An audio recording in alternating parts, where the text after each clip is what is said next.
Segundo episódio do podcast da 360 e hoje a gente vai aprofundar um pouco mais o nosso debate sobre inovação e a parte jurídica dos projetos.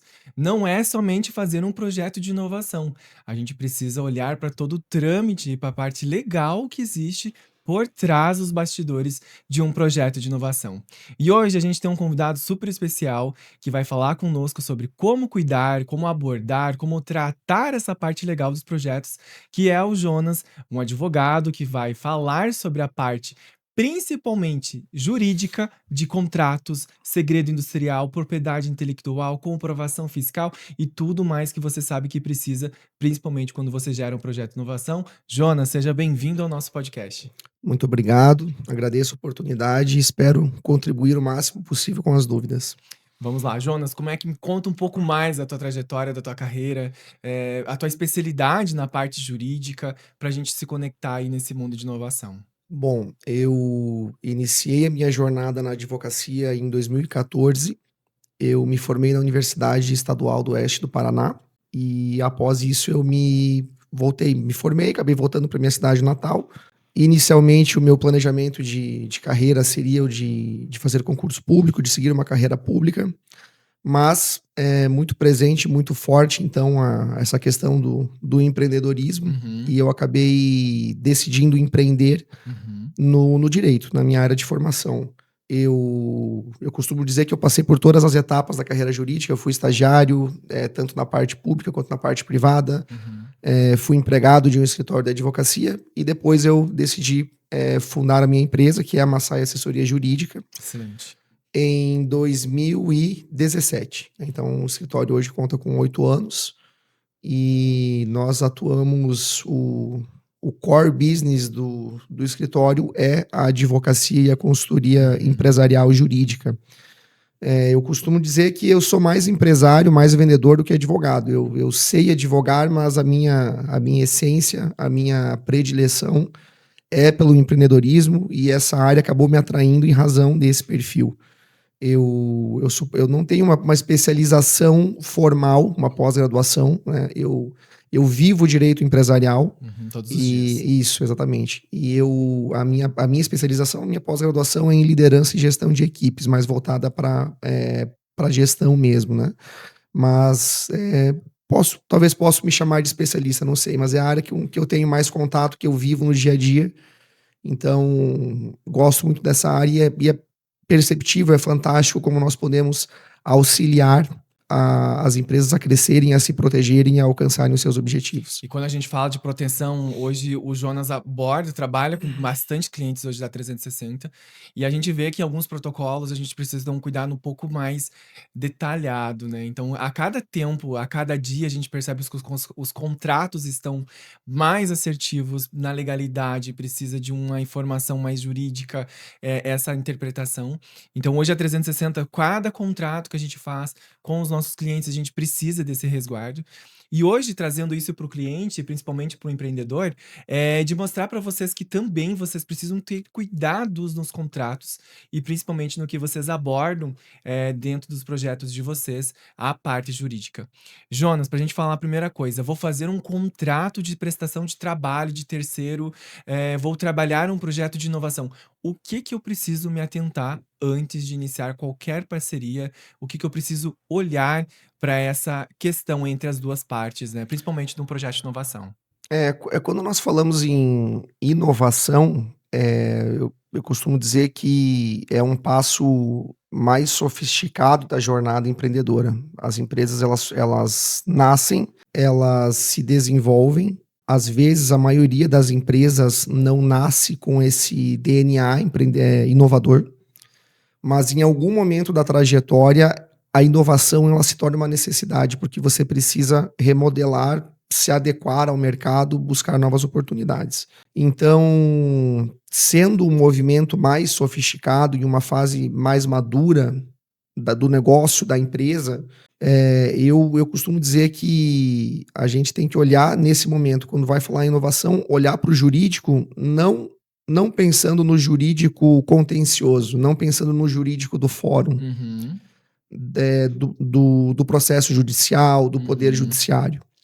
De fato, essa é uma das funções que o jurídico empresarial desenvolve, mas no contexto de inovação, nós falamos do jurídico em um viés preventivo, em um viés consultivo e como um assistente de negócios. Sim. Os advogados que atuam no direito empresarial, normalmente eles já têm esse DNA empreendedor e eles se tornam empresários, gestores, porque você precisa entender o negócio do seu cliente, você Uhum. precisa identificar onde estão as dores, qual é o objetivo, qual é o Uhum. planejamento, para poder prever onde que os problemas podem acontecer, né? Então eu diria que, eu vou partir para esse lado da inovação, pensar no jurídico como um assistente de negócios de forma consultiva e preventiva. Uhum. E todos os dias, né? Porque a gente fala, né? Você falou sobre a gente tem a grade lá de direito empresarial na faculdade, a gente vê muita coisa da parte legal, né? Dessa parte que você comenta, mas não da parte do dia a dia, que é fazer a gestão. Então, você faz a tua formação lá de direito, né? Se forma, tem a carteirinha de OAB, e aí tem que colocar a gestão no dia, né? Tem que colocar tudo isso, fazer o acontecer na prática. E nessa tua carreira, em si, o que tu percebe no dia a dia? O quão é importante a parte de gestão, o quão é importante a gente ter esse cuidado na gestão do negócio, da administração realmente, né? É a parte mais importante, eu diria, a gestão. Inclusive, eu repito uma frase sempre exaustivamente: a gestão é a melhor ferramenta jurídica. Então, as soluções no contexto do direito empresarial, pensando em estruturação, pensando em crescimento, pensando em inovação, todas as soluções jurídicas elas precisam estar de mãos dadas com a gestão. Uhum. O contencioso jurídico empresarial, ele é uma clínica para as empresas que não se trataram adequadamente, que não se cuidaram. Então, normalmente quando ocorre, eu tenho um processo judicial, eu tenho um auto de infração do fisco, eu tenho Sim. uma notificação da Justiça do Uhum. Trabalho, houve alguma falha de gestão. Em algum momento houve um descuido, houve um problema. É claro que nós temos questões sistêmicas da realidade brasileira, né? Nós temos Uhum. um ambiente que não favorece a atividade empreendedora, Uhum. com muita insegurança jurídica, mas sempre que um problema se materializa na área jurídica empresarial é porque faltou gestão de certa forma. Com certeza. Eu acho que esse é o tema principal da nossa fala, porque a gente fala que inovação precisa de criatividade, mas também precisa do cuidado jurídico na hora de fazer as nossas atividades. E a gente percebe que realmente todos os dias vem muitos projetos, muitas empresas, e até então, há muitos anos, eu olhava somente a parte de escrita, a parte do contexto para ter a aprovação de um projeto. E hoje isso não se cabe mais. A 360 hoje nós temos que se tornar especialistas, vem de uma carreira de administração, você aprende, mas o que a execução é totalmente distinta do que você aprende na faculdade. Vem da área de comércio exterior, então você pega um pouco mais de legislação. Só que quando a gente entra na parte jurídica, a gente percebe assim, eu tenho que olhar o grau de endividamento do meu cliente, eu tenho que ver se ele tem processos ativos, eu tenho que ver como é que tá essa questão, principalmente porque a gente tem prestação de contas. Quando a gente fala de prestação de conta, significa o quê? Eu estou acessando um recurso via Ministério de Ciência e Tecnologia, talvez da Lei Orçamentária Anual do Lua, e esses recursos são públicos, esses recursos precisam ter um parecer, uma comprovação, porque tem auditoria, a gente tem fiscalização desses recursos. Então a gente precisa ter esse cuidado. E as empresas precisam o quê? Estruturação. É a estruturação da gestão, a estruturação fiscal, é a estruturação tributária e também a jurídica. Então, por quê? Muito desses projetos tem o quê? Tem segredo industrial, pode ter uma propriedade intelectual. Nós tivemos um caso até no escritório, eu e o Jonas recebemos um contrato, nós olhamos, né, Jonas, gente, isso aqui não dá para rodar. E por quê? Porque tem essa e essa, cláusula aqui que não é beneficiária para as 2 partes. Então sempre a gente analisa o do 50-50, que tem que ser corretamente, justa, nessa parte legal. E como que tu fala dessa parte do segredo industrial das empresas, esse cuidado que tem que se ter, principalmente são ideias, são projetos, e os empresários sempre falam assim: "Elivelto, esse é o meu filho, é o meu sonho, é a minha vida que tá aqui nas tuas mãos e a gente precisa tomar esse cuidado". A questão do sigilo, no Brasil, a legislação aplicável a esse tema sigilo é a Lei de Propriedade Industrial. É Uhum, a lei que trata das marcas, patentes, desenhos industriais. uhum, Então é a ferramenta para se proteger Uhum. a criatividade, como você falou, e para ter mecanismos práticos de garantir esse sigilo. Uhum. Mas além da previsão que a lei traz, né, sobre os direitos que recaem sobre marcas, desenhos industriais, patentes, né, além disso, é necessário que os processos internos da empresa estejam muito bem ajustados para que seja possível a garantia desse sigilo, né. Então, normalmente, é claro que não é todo mundo da empresa que vai ter contato Uhum. sobre as criações, até porque até virar uma realidade tem a fase da ideação, tem a fase de Exatamente, protótipo, né, aham. então isso leva tempo. Mas assim, cuidados básicos para se garantir o sigilo, primeiro que o mínimo assim, quanto menos pessoas tiverem acesso a Envolvidas. isso, melhor, internamente na empresa. Uhum. E aí, de acordo com a estrutura da empresa, hoje nós temos o fenômeno da pejotização, né. Uhum. Então, além do contrato de trabalho tradicional, nós temos esse formato, mas seja no contrato PJ, seja no contrato de trabalho, é necessário que exista uma cláusula sobre o sigilo, Uhum. né. Então De isso aí resguardo, que né. resguarde, isso é fundamental. Então isso é importante que tenha essa previsão. Tem empresas que não têm esse escopo de inovação, não precisam se preocupar com isso, né. Uhum. Porque a própria CLT, por exemplo, falando do contrato de trabalho, ela existem mecanismos nela para se garantir, por exemplo, uma justa causa, em caso de uma conduta que venha a ferir o sigilo industrial, por Uhum. exemplo, né, na parte de criação, na parte de inovação. Então, os contratos, eles precisam ter essa cláusula. Mas mais importante ou tão importante quanto a cláusula no contrato, é necessário que a cultura da empresa, a Uhum. forma como essa empresa se comporta no dia a dia, tenha isso como prioridade. Todo mundo que está Exatamente. ali dentro tem que entender que isso é importante, que isso é um assunto sério, que isso merece Uhum. cuidado, Uhum. né. E assim isso a cultura, ela aquela velha frase, a cultura janta, ela consome a estratégia, né, Exato. de uma forma muito rápida, muito fácil. E isso se aplica também a questões jurídicas, porque se você tem uma cultura de preservação daquilo que é importante para a empresa, você fatalmente vai ter menos problemas. Então, além das cláusulas nos contratos PJ de trabalho, é importante que a cultura seja fomentada para que se proteja, né, Uhum. para que todos ali entendam: olha, a diferença dessa empresa aqui é que tem essa questão de criação e é importante que isso seja protegido, né. Então, a cultura, os contratos com essa cláusula de confidencialidade, né, Sim, pelo sigilo industrial e o ajuste dos processos internos, né. com Assim, certeza. quem tem acesso a esses projetos, quem são as pessoas, enfim, como que essa informação transita dentro da empresa e também, nós estávamos falando aqui, de contrato CLT e PJ, mas tem as pessoas que são externas à empresa, Uhum. consultores, enfim, pessoas que Uhum. prestam serviço, Envolvidas.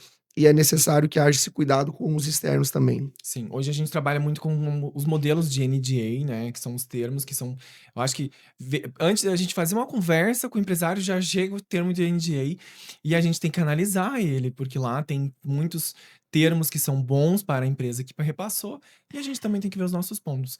Hoje, se você fosse falar, assim, sobre quais os principais erros que podem acontecer, vou começar um processo, tenho uma baita ideia aqui, mas não quero dividir, não quero perder. Eu acho que qual que seria o primeiro ponto a ser feito, assim, para mim iniciar esse protocolo? Olha, o primeiro ponto é tomar medidas que garantam o que nós chamamos dentro do direito de propriedade intelectual de, direito de anterioridade, né. Então, Uhum, eu tive uma ideia, seja de patente, seja de desenho industrial, seja uma ideia de marca, uhum, é importante que ocorra um registro imediato, e quando eu falo um registro imediato, eu não estou falando do registro administrativo no INPI, uhum. porque isso é um passo seguinte, isso vem depois, o Entendi. registro, né, o registro perante o Instituto Nacional da Propriedade Industrial, ele vem quando você já tem definições mais importantes, Uhum, então em um momento mais avançado da uhum. criação.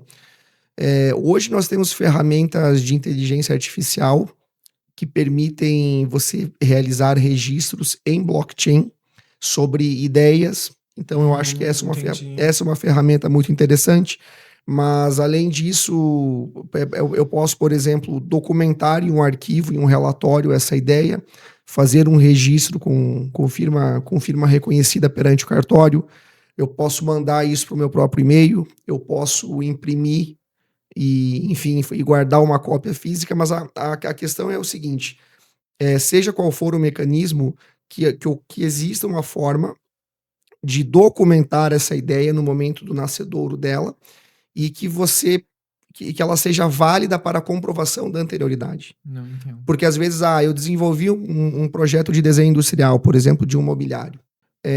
Até esse produto ficar pronto, desenvolvido para ser registrado perante o INPI, às vezes podem ocorrer falhas nos processos internos até isso ir para mercado, pode vazar informação, pode Uhum. ocorrer cópia, por exemplo. Uhum. Agora, se você garantiu, eu registrei em um relatório o desenho industrial que será registrado, eu fui no cartório, eu reconheci firma, que Uhum. aparece lá com fé pública, a data direitinho.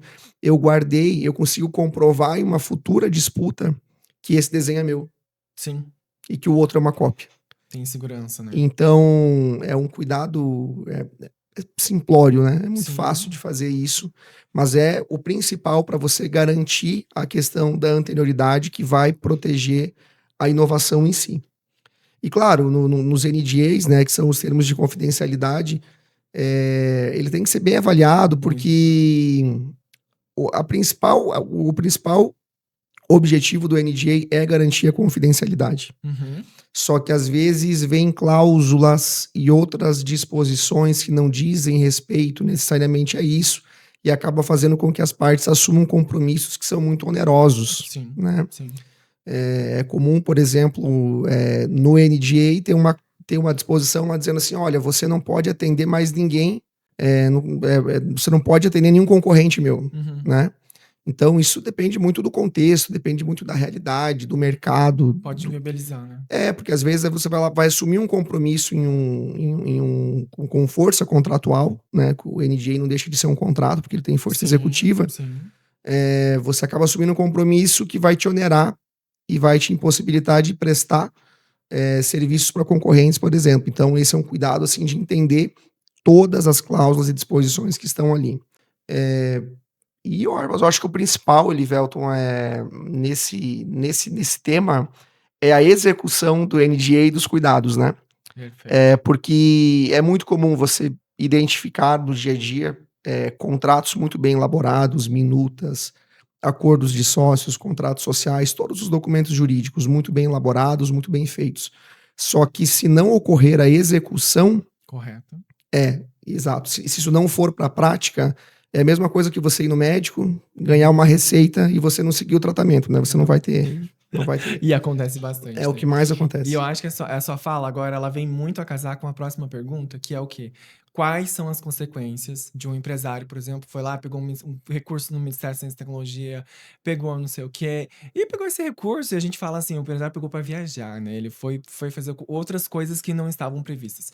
Quais são as consequências para esse empresário se ele usar de uma forma incorreta essas verbas, esses recursos públicos que já estavam acabam cada vez tem mais editais, cada vez tem mais fontes de recurso, e a gente também precisa conscientizar, e eu acho que esse bate-papo de hoje é para conscientizar você, empresário, que você tem que ter consciência de como aplicar esse recurso na sua empresa. As consequências são variadas, desde consequências criminais, se você informar um dado, uma informação que não é verdadeira em um documento público, isso pode configurar um ato criminoso, Uhum, uma falsidade ideológica, talvez uhum. algo nesse sentido.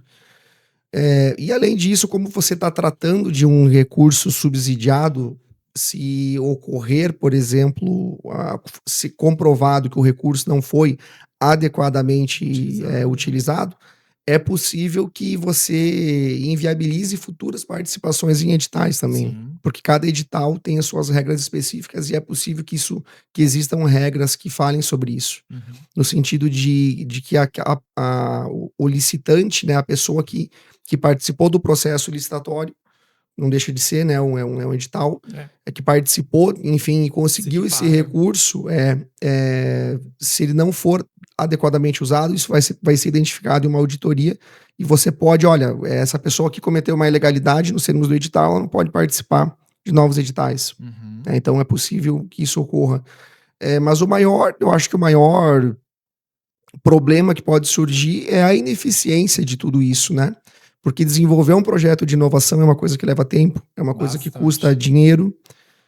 Se um projeto de inovação foi desenvolvido para um determinado movimento da empresa, tem uma estratégia por trás disso. Uhum. Então, se o empresário faz isso e ele aplica o dinheiro para outra finalidade, ele não sabe o que ele está fazendo. Ele não sabe o que está fazendo, ele está perdendo uma oportunidade muito boa, né? E eu costumo dizer que o dinheiro, por si só, ele não resolve. Dinheiro não salva a empresa.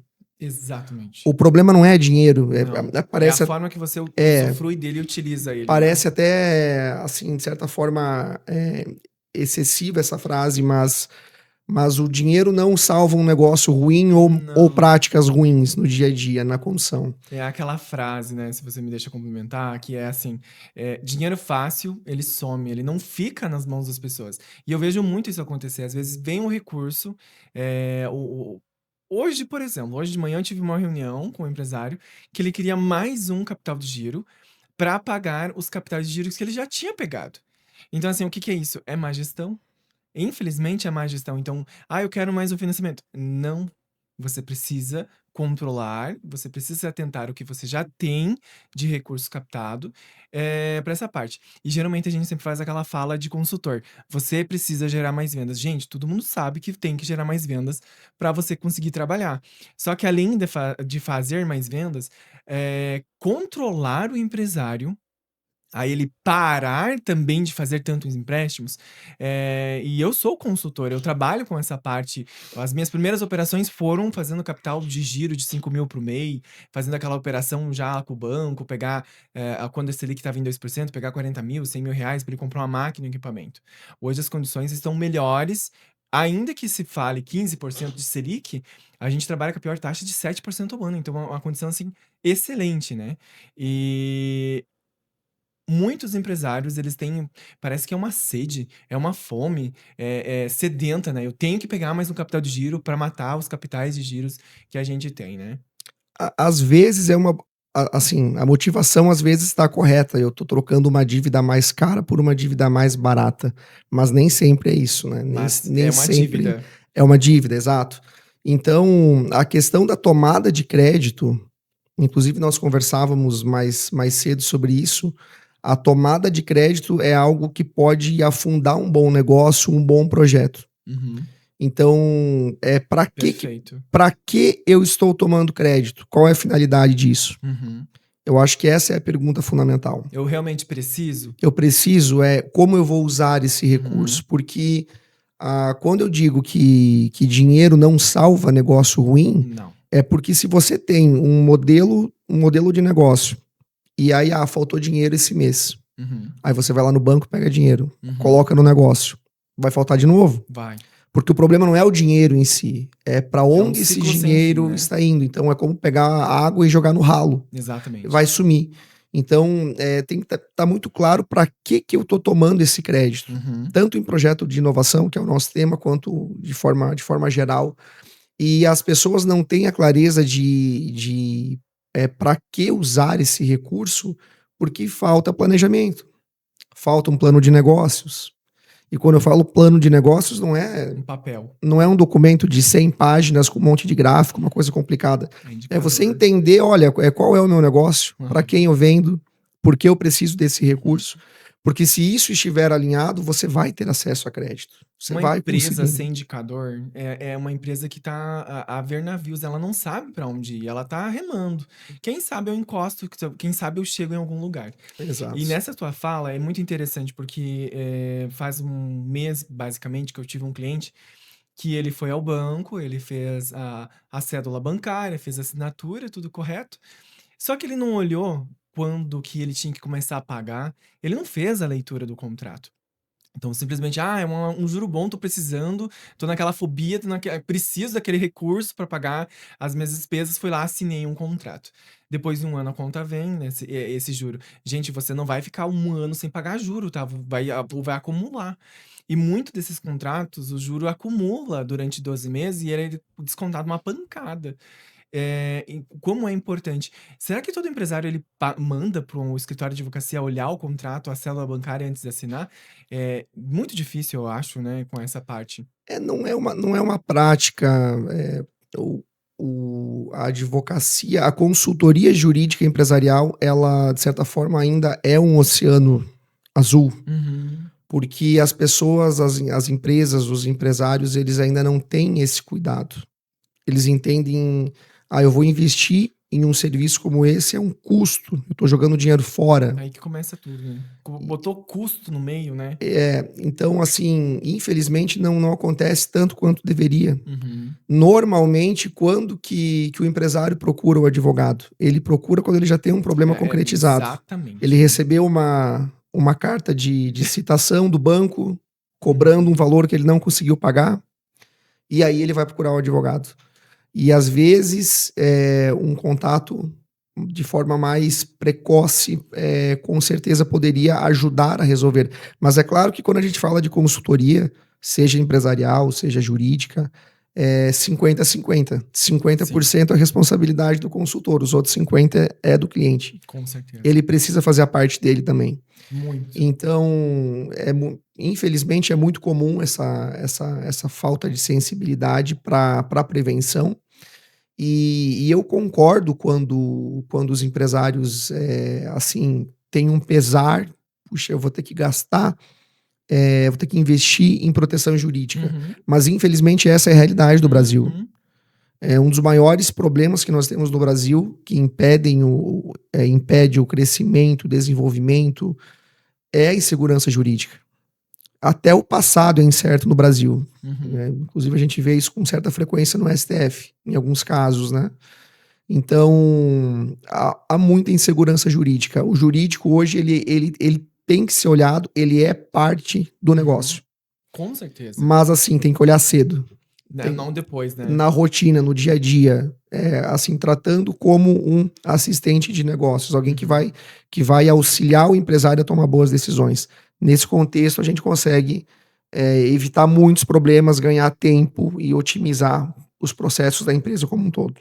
E olha, nesses 10 anos ao menos que eu vejo, eu já vi empresário perder casa, eu já vi empresário perder terra, eu já vi É empresário, triste. É.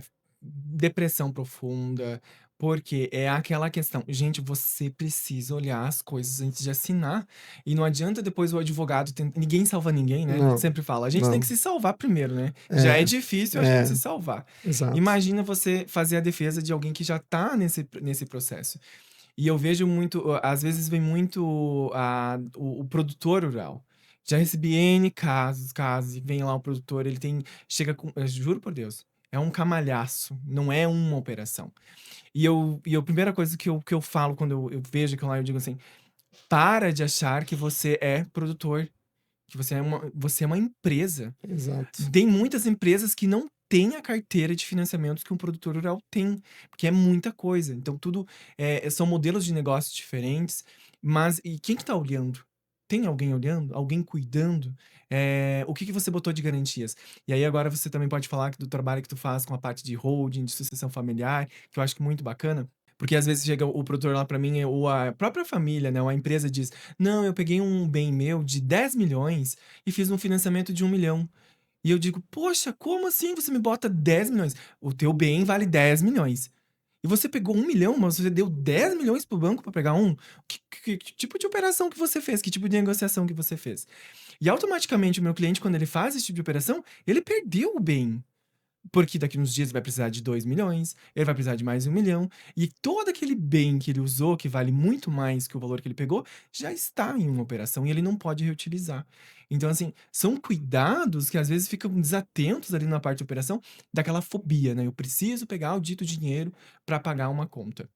Exato. A questão no agro, sobretudo, infelizmente, tem se tornado muito corriqueiro que pessoas venham a perder as suas propriedades. Propriedades que às vezes são herdadas, propriedades que são a base de toda a operação.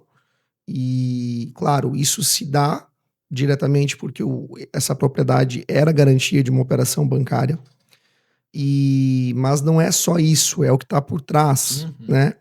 Então, a tomada de crédito, você tomar crédito é um ato, é uma questão que não é tão simples quanto parece. uhum, Então, o que eu sempre digo, na dúvida, eu preciso tomar um crédito, eu preciso fazer um investimento, procure ajuda. sim. Procure ajuda, porque o banco, as pessoas confundem que o bancário ele é um consultor. O bancário não é um consultor, ele é um vendedor. Uhum, Ele está ali para vender para o banco. Ele não está exatamente. preocupado contigo. Ele não está preocupado com o resultado da tua operação. Se você lê o contrato. Ele não está. Ele está vendendo para você. Uhum, uhum, E a parte dele, tá tudo bem. uhum, Como você disse, uhum, cada um tem que cuidar de si. exatamente. Mas assim, essa é outro cuidado que deveria ser tomado de forma mais frequente. Assim, eu vou fazer uma operação que é maior, procura ajuda. Uhum, uhum. Procura empresas que trabalham com crédito, empresas que possam te ajudar a pensar. Como modelar. Exato, porque é claro que o banco quer uma garantia valiosa e às vezes que vale mais do que a própria operação, do que o próprio crédito, né? É Exatamente. natural, isso vai acontecer. Só que para quem sabe negociar, para quem sabe se posicionar, a negociação é aberta. Voltamos à gestão, né? Voltamos à gestão. E essa proteção, existem formas de proteger os bens dessas propriedades, ou os bens dessas empresas, principalmente a questão de holding agora que a gente vê muito falar. Como que você vê essa parte? A holding é uma ferramenta de direito societário e ela serve para organização de estruturas empresariais e para organizar patrimônios familiares também. Eu não gosto da palavra blindagem, não existe uma Uhum, blindagem jurídica, sobretudo no Brasil. É muito difícil uhum. falar que alguma coisa é blindada. Haverá brechas.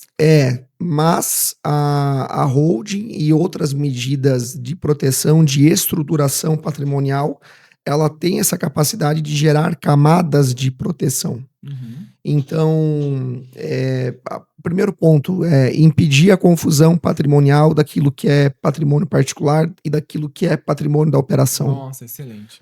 É um primeiro ponto, né? Que tem por assim a organização societária e o uso, por exemplo, da holding como ferramenta busca fazer essa separação de uma Uhum. forma muito clara.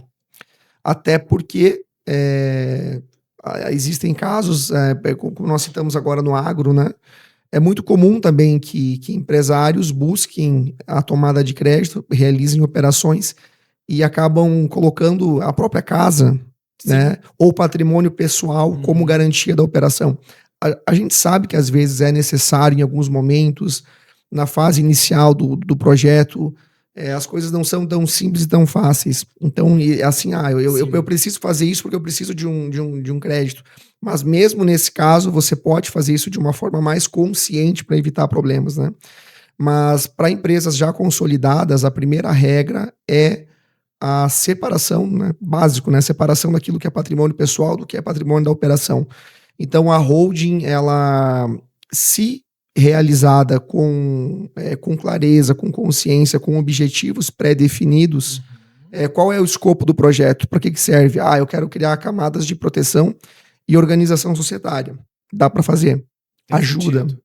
Ajuda, mas assim, ajuda no sentido de proteção. Uhum. Mas a proteção, ela não resolve o problema. O problema vai continuar lá existindo, Sim, né? sim. E a gente sabe que mesmo, assim, em algumas situações, quando ocorre, por exemplo, a confusão patrimonial entre o Uhum. patrimônio do sócio e o patrimônio da empresa, existe o que nós chamamos de desconsideração da personalidade jurídica.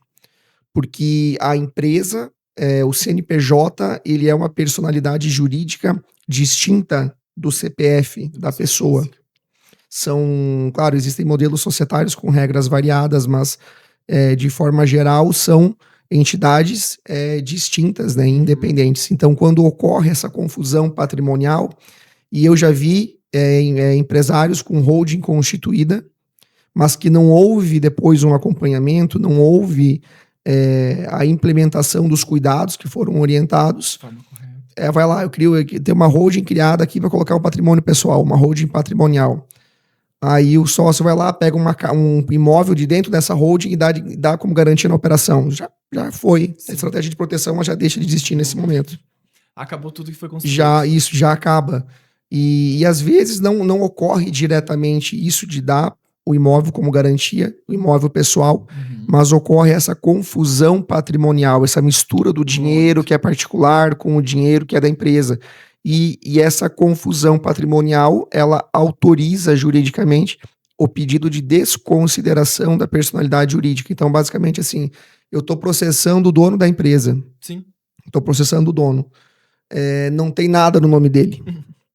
Mas a empresa, A empresa tem patrimônio. E aí você comprova que houve vinculação. essa confusão patrimonial, é possível que você busque o patrimônio que está no nome da empresa. Para conseguir sanar A dívida a que dívida. era originariamente do CPF, vamos dizer assim. Então, existe proteção, sim, é possível organização com objetivo de proteção, mas sendo repetitivo, a questão da gestão, do acompanhamento, das boas práticas, elas precisam estar funcionando, porque senão não existem estruturas à prova de problemas, né? Não vai existir blindagem que vai Não, proteger. não vai. Primeira coisa, empresário que não tem um valor mensal que é separado para você. Não adianta me dizer que divisão de lucros é você pegar um mês tu pega 10, um mês tu pega 15, um mês. Tá fora, tá? Pelo amor de Deus, para de fazer isso. Você tem que ter controle das tuas contas. Financeiro é o coração da casa.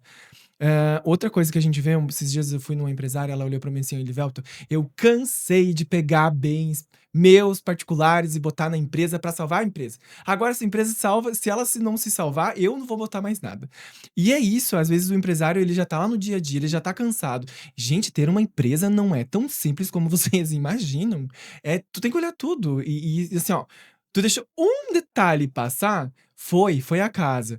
E a gente percebe, então, eu vou colocando isso daqui, vou colocando um bem aqui, vou comprando uma coisa aqui, começo a misturar pessoa física, pessoa jurídica, perco o controle, acabo colocando meus bens, minha casa, minha terra, para o meu sonho, que é a minha empresa, é o meu futuro que tem lá, e a empresa não se paga, a empresa não dá lucro. Então, assim, de novo, voltamos ao ponto de falar.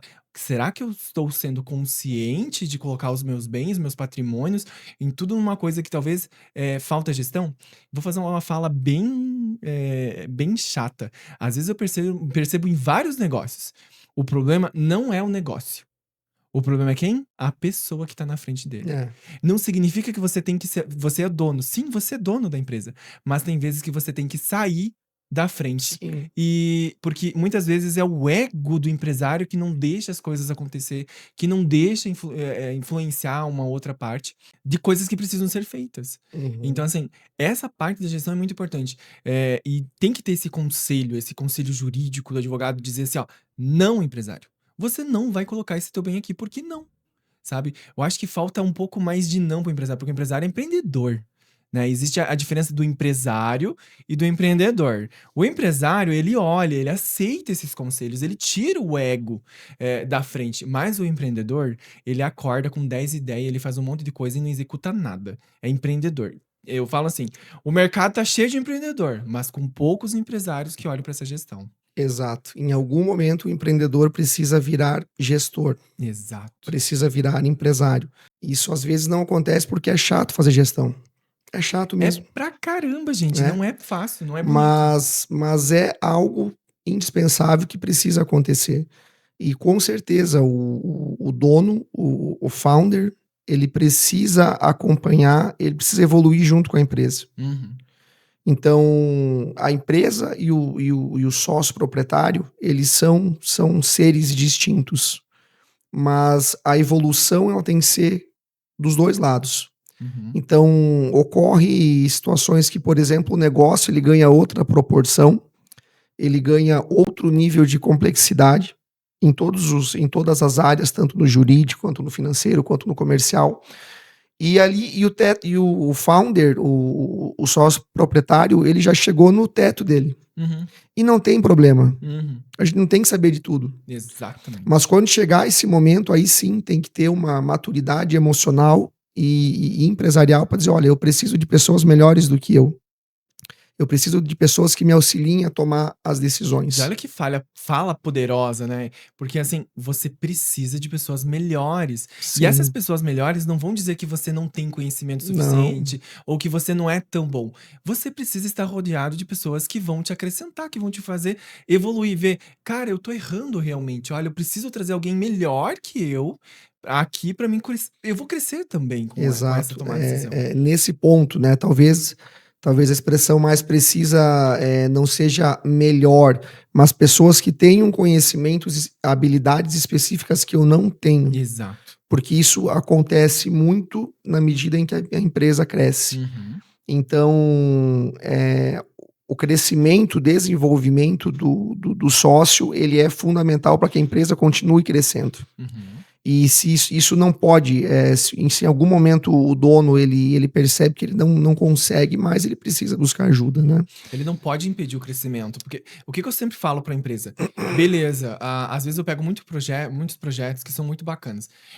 O empresário quer, mas eu falo para ele assim: "É o que você quer ou é o que o seu CNPJ precisa nesse momento?". Uhum. Eu sei que pode ser difícil, eu sei que é complexo de escutar algumas falas que a gente fala, e no dia a dia, eu sou muito seco nas palavras que eu preciso ter com aquele empresário.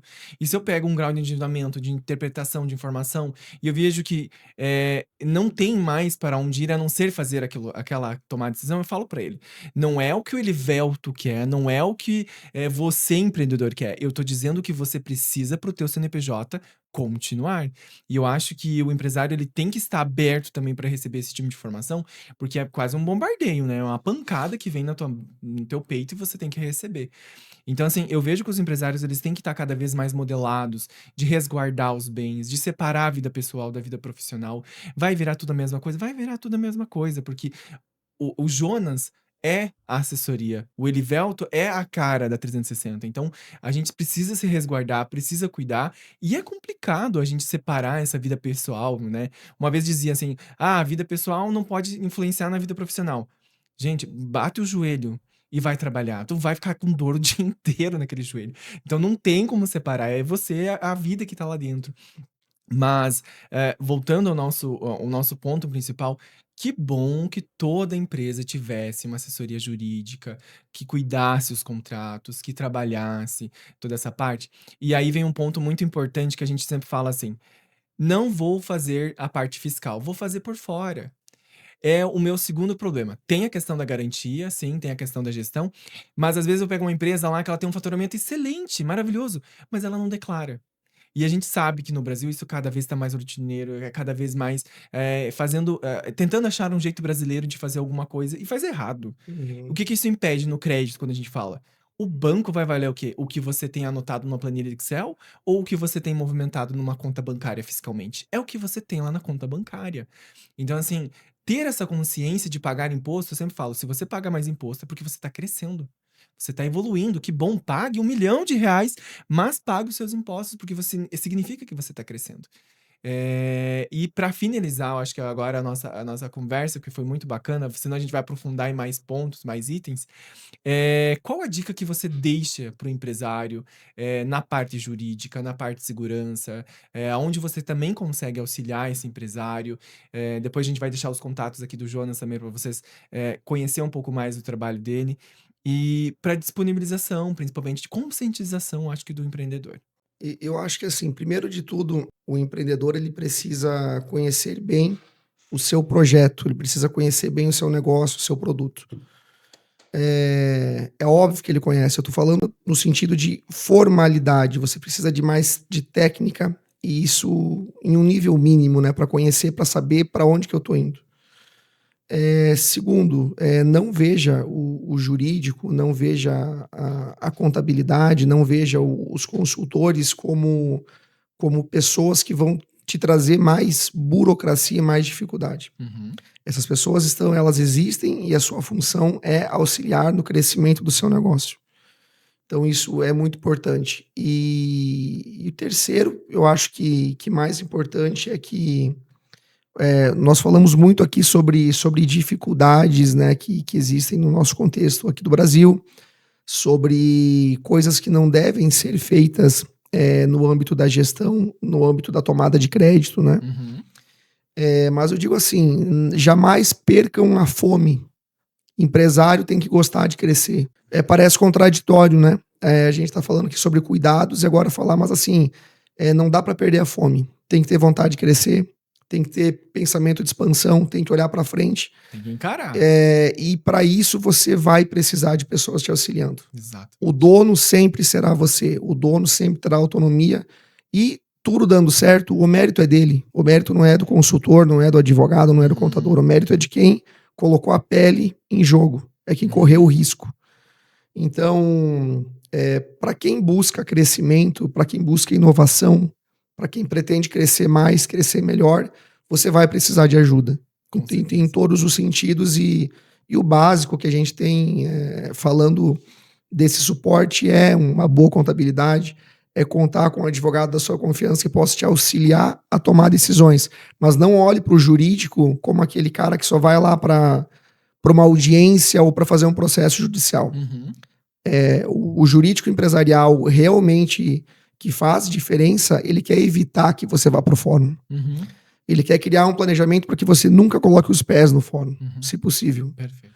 Então, eu acho que é isso. Procure jurídicos departamentos jurídicos que te auxiliem a crescer, que não seja um fardo burocrático e ter essa sensibilidade preventiva, consultiva, porque essa é a verdadeira proteção jurídica que vai evitar problemas, que vai evitar prejuízo. E lembrando sempre que o jurídico ele tem que estar de mãos dadas com a gestão. Com certeza. A gestão é a melhor ferramenta jurídica. Amém. Que seja assim. Agradecemos de coração mais nosso segundo episódio, um assunto bem importante que a gente traz para vocês. Escutem até o final, não vai passando lá no 2.0 nem no 1.5, escuta que realmente são conteúdos que fazem relevância para a gestão de um negócio, para a gestão principalmente da vida do empreendedor, com a vida de empresário, toda aquela coisa que a gente precisa olhar. E novamente a gente se coloca à disposição para os projetos de inovação que você tenha na sua empresa a nível de Brasil. Escute todo o nosso podcast, acesse nossas redes sociais. E, Jonas, muito obrigado pelo evento, muito obrigado pela tua participação e o conteúdo que a gente vem trazendo para cá. Elivelto, muito obrigado pela oportunidade. É um prazer poder... hoje nós temos a internet como uma ferramenta muito poderosa para disseminar informações que são boas, que são úteis. Eu gosto muito de dividir esse conhecimento que a gente traz, né, vem carregando, vem aprendendo sempre, né? Ao longo da nossa jornada, parabenizar o trabalho que a 360 faz. Igualmente. E eu sei que a atividade que a 360 faz não é apenas ajudar a tomar crédito, mas é ajudar o empresário a olhar para o seu próprio negócio de uma forma diferente. Então, acho que é isso. Agradeço e fico à disposição para mais bate-papos como esse. Com certeza, vamos ter. Obrigadão, tá? Obrigado. Até mais, gente.